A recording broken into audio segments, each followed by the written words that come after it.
Assalamu alaikum, my dear students. Welcome back to our course English Poetry from Romantics to Moderns. This is our sixth lecture, and as you can see in front of you, that this is our sixth lecture. And today, inshallah, we are going to deal with a very interesting poem entitled, as you can see, She Walks in Beauty. Definitely you will like this poem. It's an interesting one, and as you know that it is related to the romantics. So you will see how romantic it is. The theme is very interesting, and also the ideas are quite interesting also, inshallah. And this poem, as you can see, written by a well-famous and a well-known poet, Byron.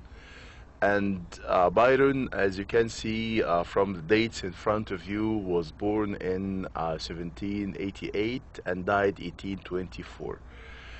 Actually, these dates at the very beginning, these dates are very important. You need to know the dates of the birth of the poets, and also the dates of their deaths, because you might have some question in the exam like this. We did this actually in the previous course, so you need with each poet to pay attention to these dates, the date of birth and the date of death of that poem.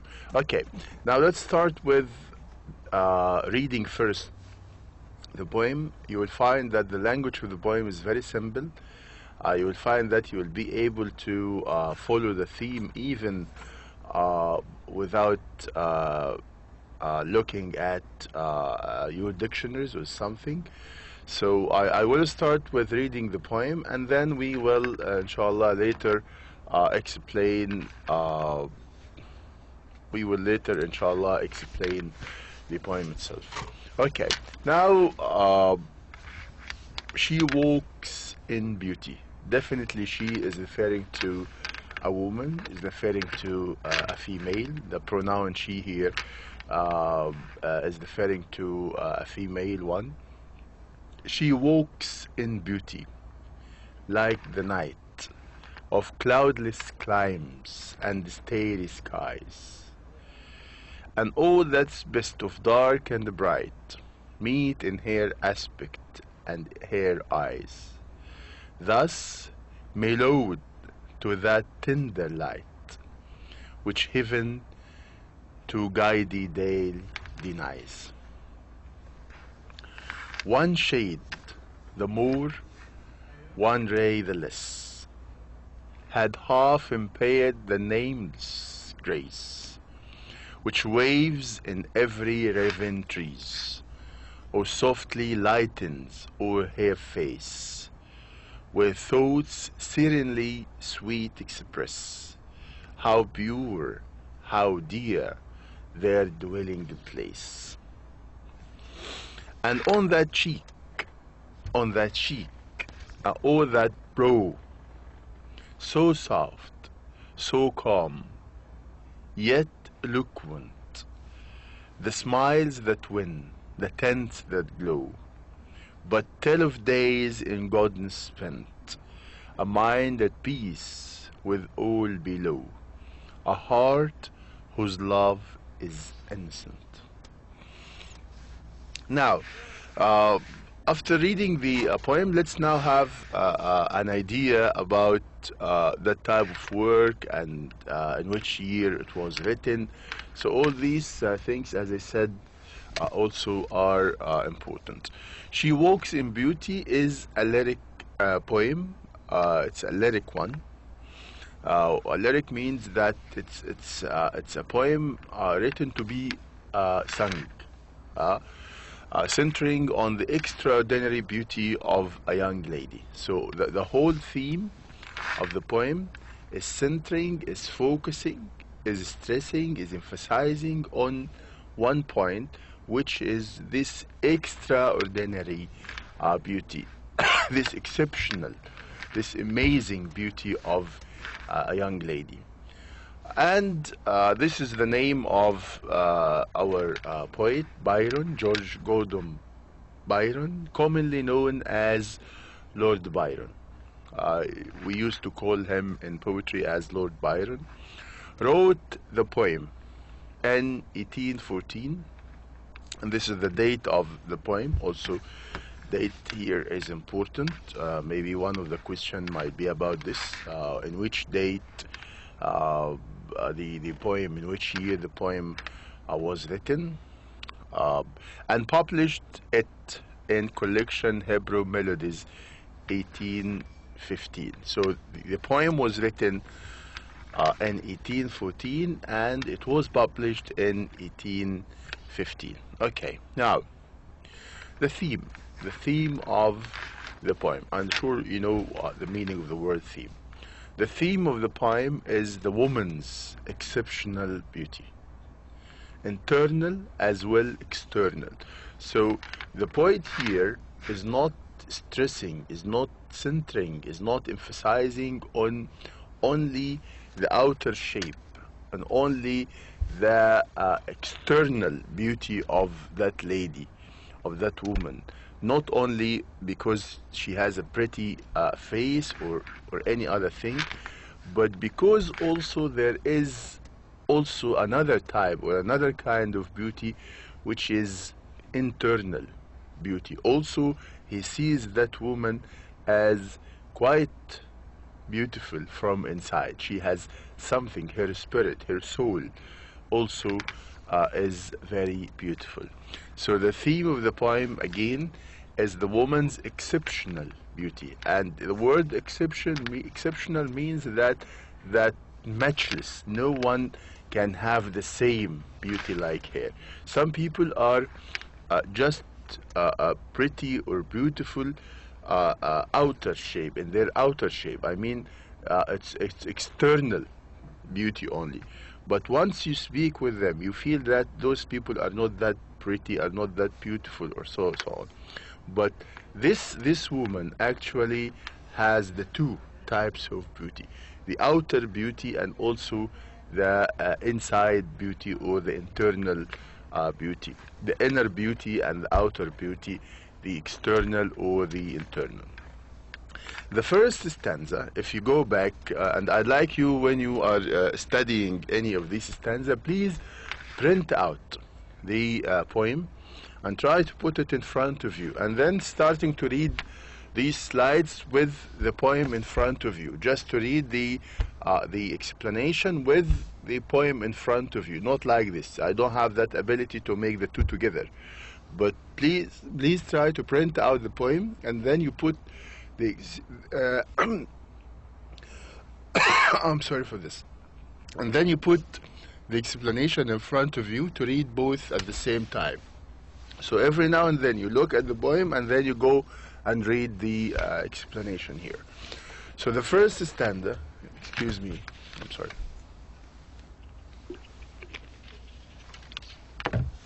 The first stanza praises her physical beauty.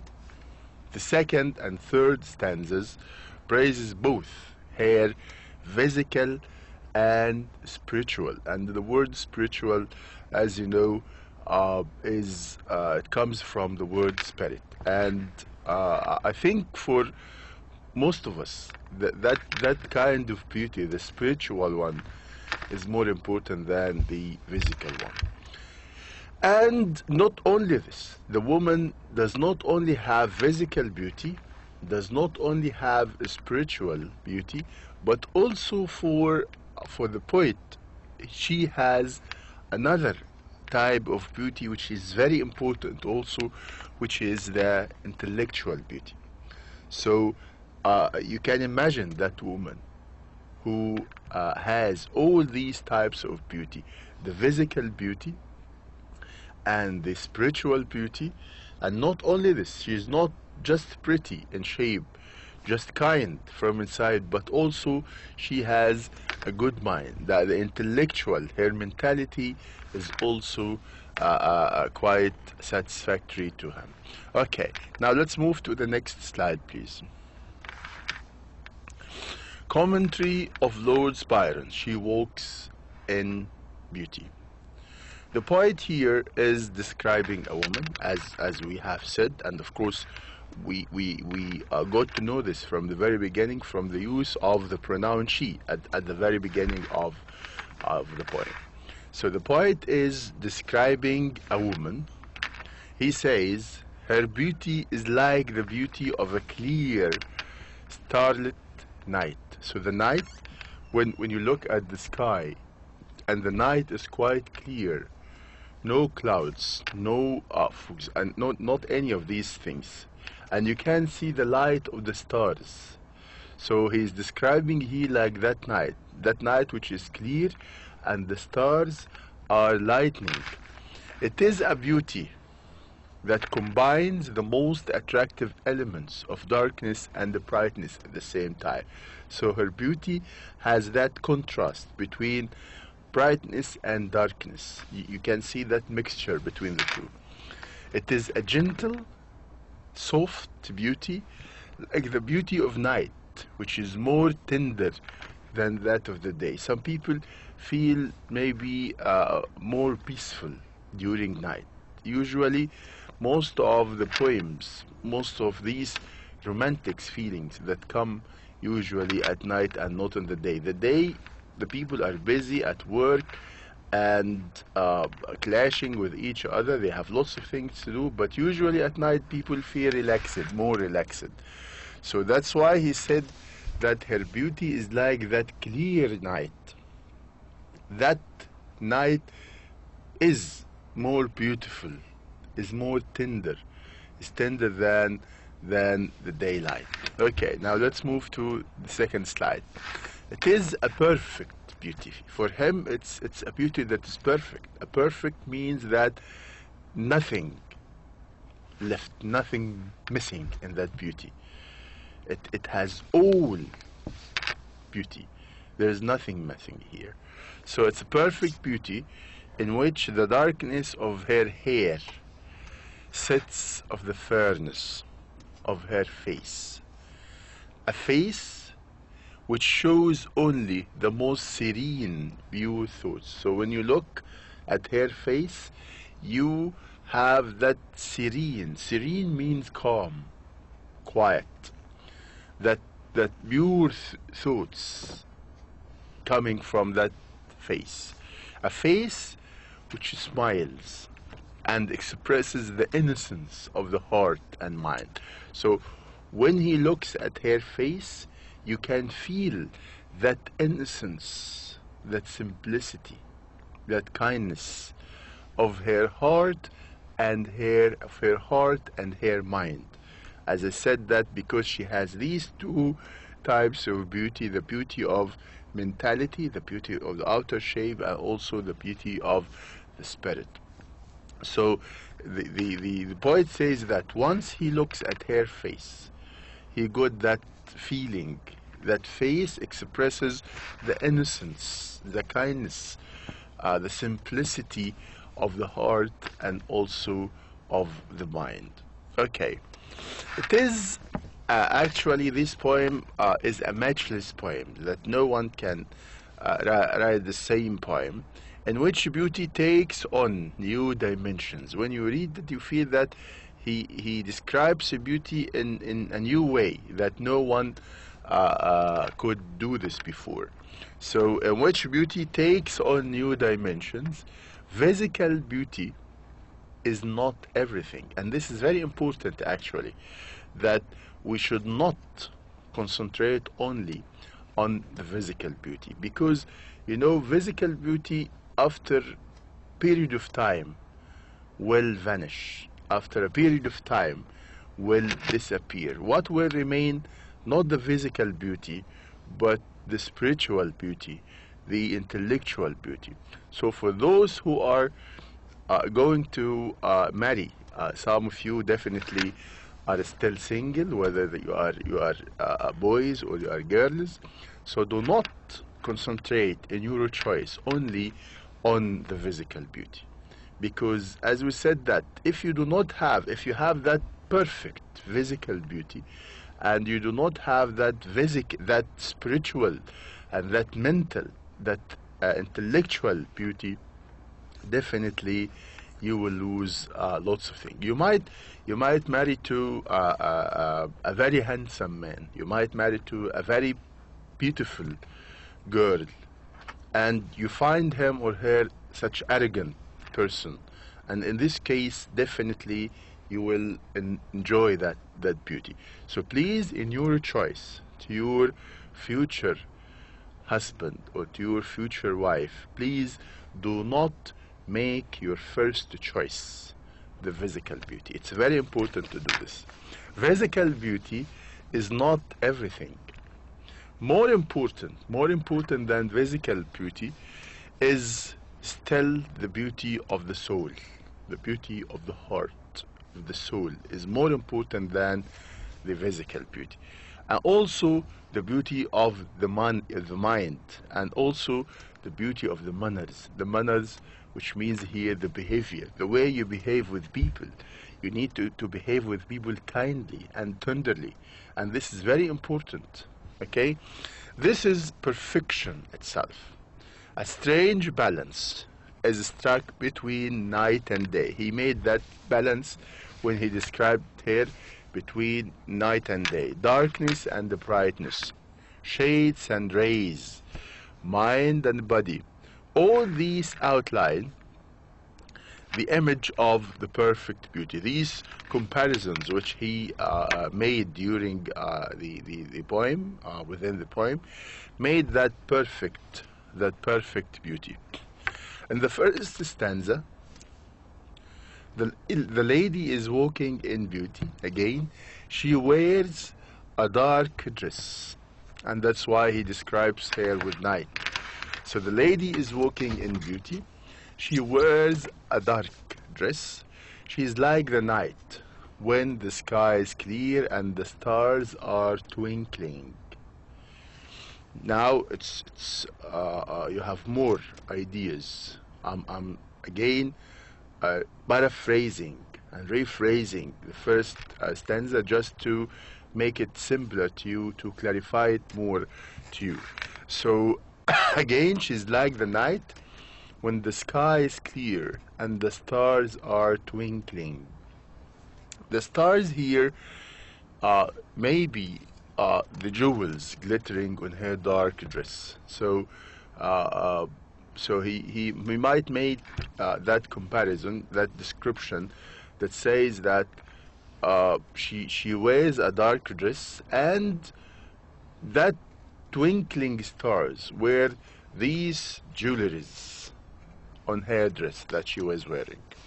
So the stars here may be the jewels glittering on her dark dress. Darkness and the brightness in an incredible balance meet in her aspect, the dress, and her eyes also glittering like jewels or stars.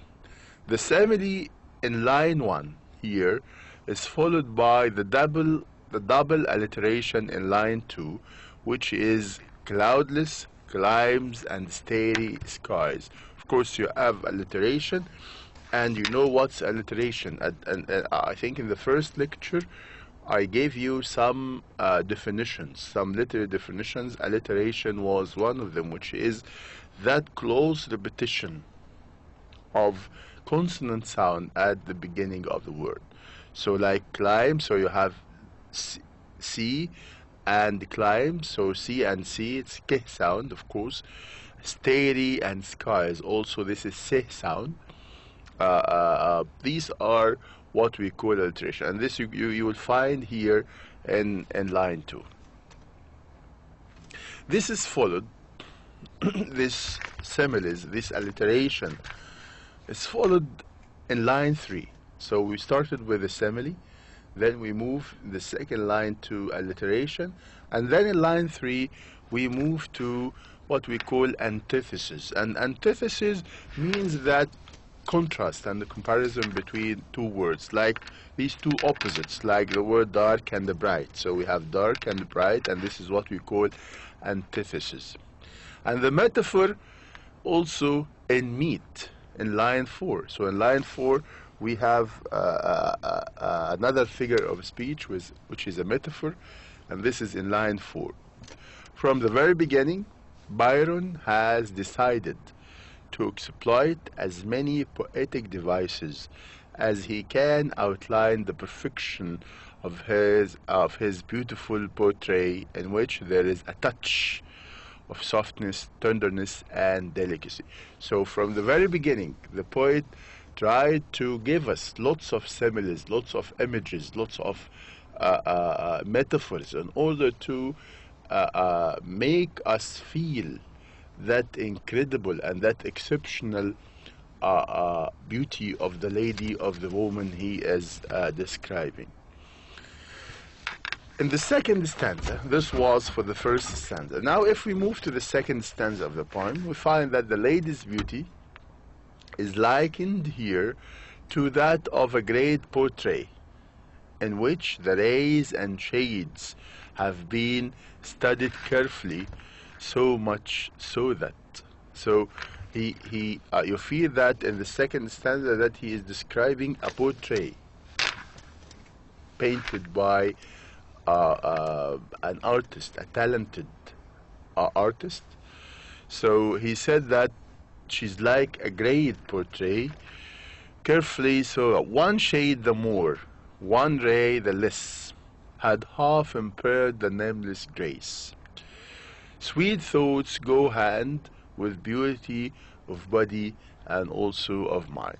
In the third stanza, there is softness, calmness, and eloquence.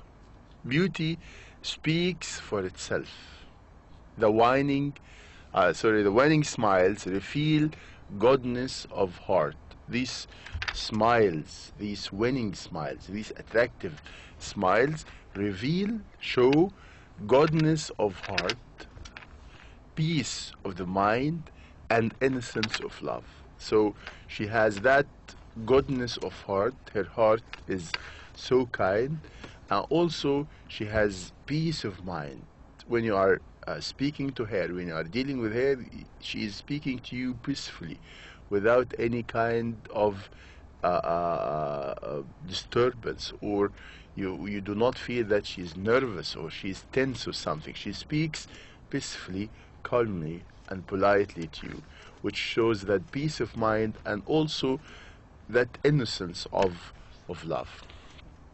Okay, now one important point here is about the romantic characteristics in the poem. In that poem, of course, we know that this poem is related to the romantic poetry and not the Rome poetry. It's said once one of the students actually phoned me and told me that we have the title of the course is English poetry in the Rome, الشعر الإنجليزي في عصر الروم, and this is of course completely wrong. What we have is, our course is English poetry from the Romantics to the moderns. So we are talking here about the Romantics and not about the Rome. Okay, so the romantic characteristics in this in the poem. This is an idealistic image of beauty which exists in worlds other than this real one. So you feel that this beauty which the poet describes here is like a world, is like a beauty which we could not find in our real poet. It's in our real beauty world. So this beauty, you feel that when you are it's like a heavenly beauty. It's something that does not exist in our real world. So this is an idealistic image of beauty which exists in worlds other than this real one. It lives in the poet's imagination. It is a beauty one often meets in dreams and romantics such as Wordsworth, Coleridge, and Keats, and of course these names to the great romantic poets.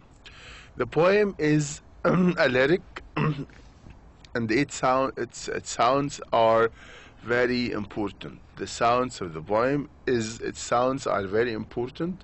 The sounds of the poem are very important in the creation of the total effect. Now we have something that we call rhyme scheme. The rhyme scheme is that how the each line ends. We call it rhyme scheme, and usually they divide it like this: A B A B A B. So you find that line 1 ends the same as line 3, and line 2 here ends the same as line 4. Please, as I said, print out the poem and put it in front of you and see how each line ends. So the way these lines in each stanza end, we call it what we call rhyme scheme. So the rhyme scheme of this poem is A B A B A B A B A B. Now again, rhyme scheme and meter. The rhyme scheme of the first stanza, as you can see, A B A B A B. The second stanza, we have a different kind of rhyme scheme. We have C D C D and C D. The third stanza, we have a different kind of rhyme scheme. We have E F E F E F. All the end rhymes are masculine. The meter is, as we can see, is iambic tetrameter, a pattern in which a line, and this is the explanation of what's meant by iambic tetrameter. It's a pattern in which a line has 4 pairs of unstressed and stressed syllables. So when you have stressed and unstressed syllables, we call it iambic tetrameter. And the total is 8 syllables in all. The first 2 lines demonstrate the pattern followed throughout the poem, except for line 6, which has 9 syllables. Okay. Now we have use of alliteration in this poem. We said that the poet used lots of figures of speech to describe the beauty of that lady, and alliteration occurs frequently to enhance the appeal of the poem to the ear. The most obvious examples of this figure of speech include the following. So if you go back again to the poem, you will find that in line 2 you have this alliteration. You have cloudless climbs, starry skies, and in line 6 you have day denies. So please try to go every now and then to the poem to see this. In line 8 we have had a half. Line 9, which waves, WW. Line 11 you have serenely, you have sweet. Line 14 soft, so.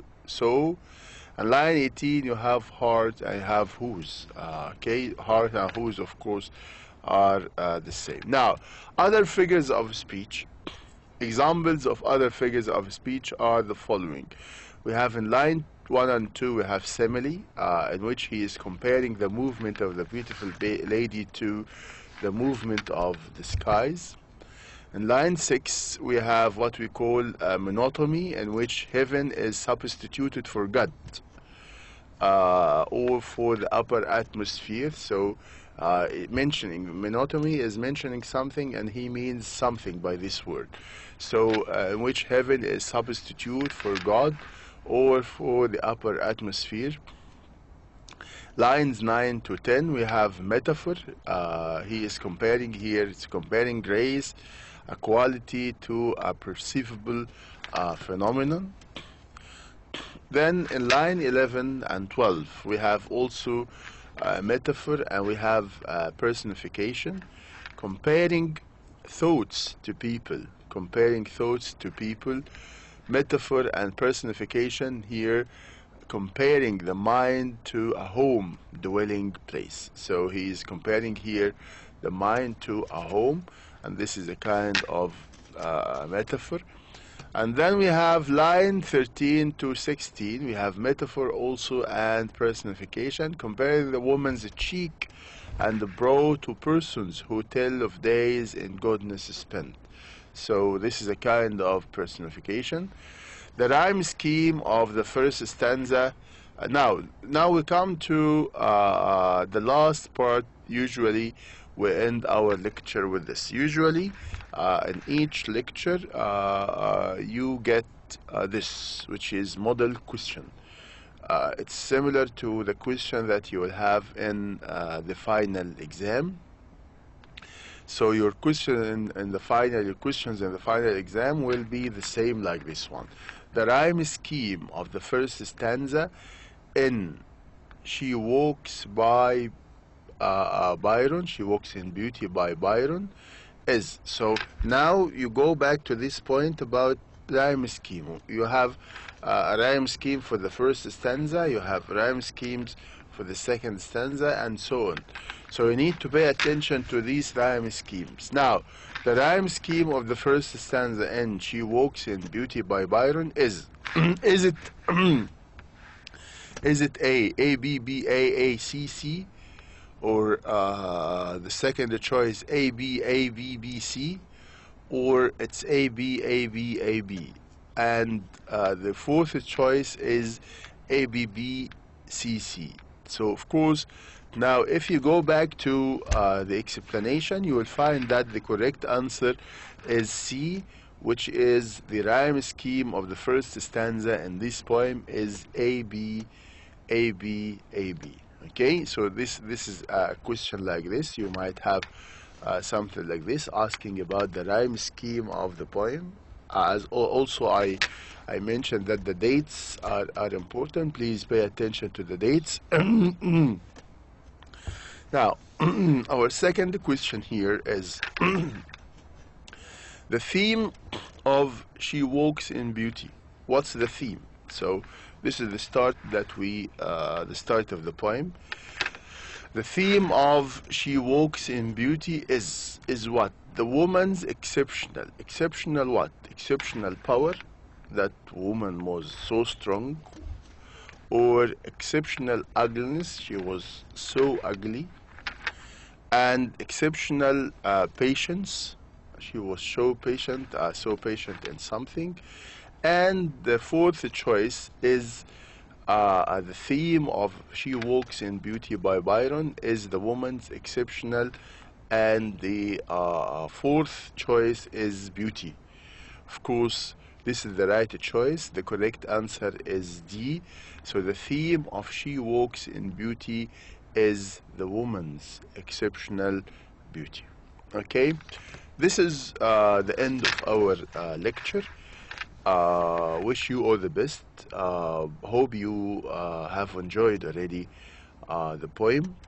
Inshallah, we will meet in the next lecture, in lecture number 7, with another interesting poem, inshallah. Please study hard. You have the materials. All your final questions will be from these materials that you are getting from me. So you need to study them hard, study them well, and if you have any questions, I'll be happy to answer all your questions. Thank you very much. Best of luck to all of you. Inshallah, we will meet next lecture. Thank you. Assalamu alaikum wa rahmatullahi wa barakatuh.